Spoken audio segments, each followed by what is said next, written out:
When it comes to 4 doors, 3 pedals, and some decent power at an affordable price point, it's long been a battle between the Civic SI, the WRX, and the GTI, with a few other contenders along the way that have come and gone. For 2022, we have a new contender here from Hyundai. Albert Biermann, previously head of the BMW M car division, has applied his knowledge to a number of Hyundai N cars, and man, is this thing great.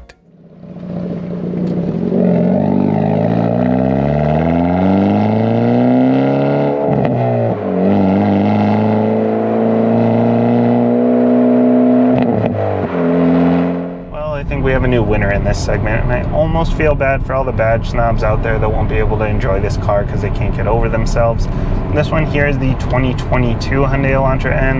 Nothing has changed for 2023, so anything I say here applies to that one as well. I'll get a little bit into the comparison between this and the competition. I may do a separate video where I really get into how this one compares to the SI, the GTI, the WRX. But first off here, we have 3 pedals in this one, so let's talk about the third pedal. It is heavier than the Civic SI, not hard to do, lighter than the WRX. It's pretty on par with the GTI, have kind of some dead space at the bottom of the pedal travel, but the bite point is easy to find, it's easy to catch, and a little bit more spring up top. Not my favorite, but it's definitely not a deal breaker. And the gearbox here is not as mechanical feeling as the Civic SI, but is very nice and tight. You kind of have to muscle it when you want to grab a gear, which I absolutely love. There's no slop in this gearbox at all. You also have to muscle the steering a little bit. Even in normal mode, it's a little bit on the heavier side, but if you want, you can crank it all the way up to like full-on N mode steering, and it gets really nice and heavy. That was one of the things I really liked about the Civic SI in sport mode, and so you can do that here as well, but you have even more adjustability here because you have the Eco, you have the normal, you have the sport, and then you have the full-on N, and you can have your N custom modes as well. You have 2 custom modes where you can set exactly how you want the steering to feel. And beyond the steering, you can also adjust your electronic limited slip differential. You can adjust your suspension. The suspension, it does get really nice and stiff, not quite as stiff as the SI, but it does still get very stiff. You can make it nice and soft, not quite as soft as the GTI, but perfectly soft enough to daily drive. Really does do the Jekyll and Hyde thing really well, where you can dial it in for the spirited drives and, you know, crank it back for when you want to have the, you know, your daily drive or your more leisurely drive. You can also adjust your engine noise. So it is a Turbo 4. Turbo 4s sound fine, but this one for a Turbo 4 sounds really good actually, and it's got the nice big exhaust pipes. And if you don't want to wake up your neighbors, you can sort of dial it back a bit, make it a little quieter. But if you do want to wake up your neighbors, maybe you don't have great neighbors, you can crank it all the way up. It sounds pretty good actually. So this is a 2-liter 4-cylinder turbo, the same one that we had in the Kona N. It's making 276 horsepower, 289 pound-feet of torque. Definitely plenty to have some good fun here. And our torque band is 2100 up to 4700. So the top end is not quite as high as some of the competition, but it doesn't fall off a cliff. It just sort of gradually tapers off, so you still have plenty of torque up high in the rev range. And we're sitting on Michelin Pilot Sport 4S's. So these are performance summer tires. I love the fact that Hyundai and Kia don't skimp on the tires. They're such a big part of the driving experience. I've said this before, VW kind of skimps on the tires, and I absolutely hate that, but it's such a big deal. You know, when it's a little bit sketchy maybe here because we're in November in New England at the time of this filming, so summer tires probably aren't the best choice, but luckily it's been warm, so I've had some good grip. I've had to let them warm up a little bit more, but I've had plenty of grip here.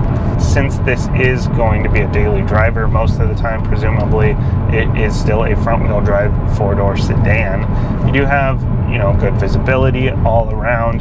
You have standard safety features. There is only one trim level, so safety features are all standard. The blind spot monitoring, standard. It's rear cross traffic alert.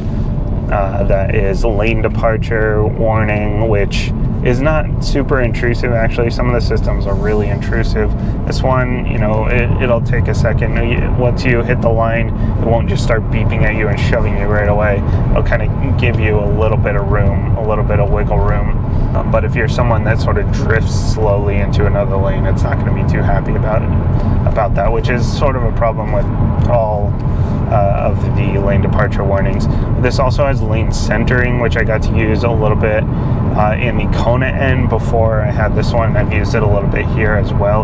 It really is a good system, the lane centering. It doesn't bounce a lot. It really can get you through curves pretty nicely in the center of the lane. Really does a great job. And really all around, we've got buttons here for everything, for your HVAC, easy touchscreen to use. The steering wheel has the nice big N buttons. If you don't like to rev match on your own, this does have rev matching, and you can actually just turn it off right here on the steering wheel.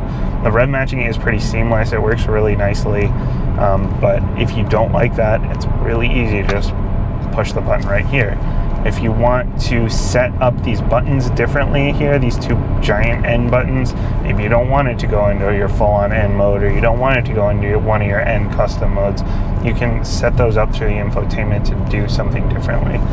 So they really put some good thought into this, and the steering wheel feel is also great. Nice leather wrapped steering wheel. Perfectly comfortable seating position. The bolsters here are a little bit on the aggressive side. This has nicer seats than we had in the Veloster N, but they are a little bit aggressive. So if you're on the bigger side, then they're probably, your kidneys aren't going to love you after a long drive in this, but otherwise they're nice and comfortable. Heading inside, we have ultra suede seats with leather trim, not too unlike the upper trims of the WRX. The bolsters are not adjustable here, so if you're on the bigger side, your kidneys may complain at you, but otherwise they're certainly comfortable enough. They're heated and manually adjustable, and we even have an illuminated N badge. Infotainment is clean and clear and quick, though maybe not the most intuitive when it comes to finding some of the settings, but once you got a feel for it, it shouldn't be a problem. Underneath the screen is a wireless charging pad, but Android Auto is wired, and so we're still stuck with phone cord spaghetti wrapped around the shifter. Music from the system pumps through a premium system. I mentioned it in the SI video, and I'll mention it again here. When I bought my first new car, all I wanted was a manual transmission and an upgraded sound system, and that was not an option, so I'm glad they put the premium sound in here.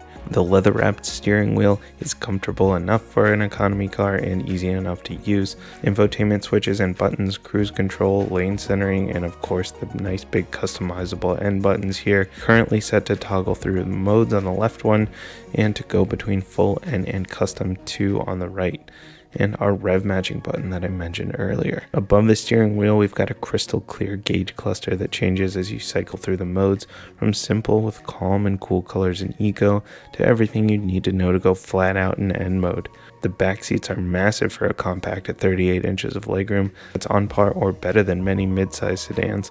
Adult and child seats forward and rear facing should fit fine back here, unless you're a behemoth. On the outside, things get polarizing, and I'm not the biggest fan of this styling, but I don't really care too much about the outside since I'm spending most of my time on the inside.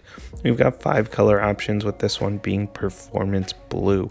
We're sitting at 5.5 inches of ground clearance and 107 inch wheelbase on 19 inch wheels. These wheels are wrapped in Michelin PS4 Summers, though it is a little sketchy here in the cold months in New England. Mirrors offer blind spot monitoring and rear cross traffic alert with a beep that's not too annoying but still grabs your attention. Door handles are set up for keyless access, and they're even illuminated at night. What a nice little touch. LED headlights in the front provide great visibility at night, but they are very sensitive during the day. Better to have them come on when you don't need them than to not come on when you do. A red accent down below and a splitter you'll want to watch out for on big curbs. Lots of cooling here in the cheap plastic grille. Gotta save money somewhere, and I'm okay with this decision. Around back, we have a small black spoiler above LED tails and a wonderful playful sounding dual exhaust with massive pipes. And this opens up to a very respectable 14.2 inches of cargo space, but the chassis brace there does prevent you from passing things through when you fold those seats down. So is the manual quite as good as the Civic SI? No. Is the ride quite as soft and comfortable as the GTI? Nope. Is it quite as composed and confident off the line as the WRX with its all-wheel drive system? Nope. Is it quite as composed around the corners as the Civic Type R? I'm talking about the FK8, haven't been in the FL5 yet, but the answer is still no. But it doesn't take itself quite as seriously as those other cars. It's just more fun, it has more character, and it just does everything well. And dollar for dollar, it's just the clear winner to me. From the seating position, the brakes, the steering feel, the gearbox, has tons of room in the back seats, visibility, safety features. It really does. It has everything that you need, and it's just plain fun to drive. That's all I got for this week. We'll see you next time.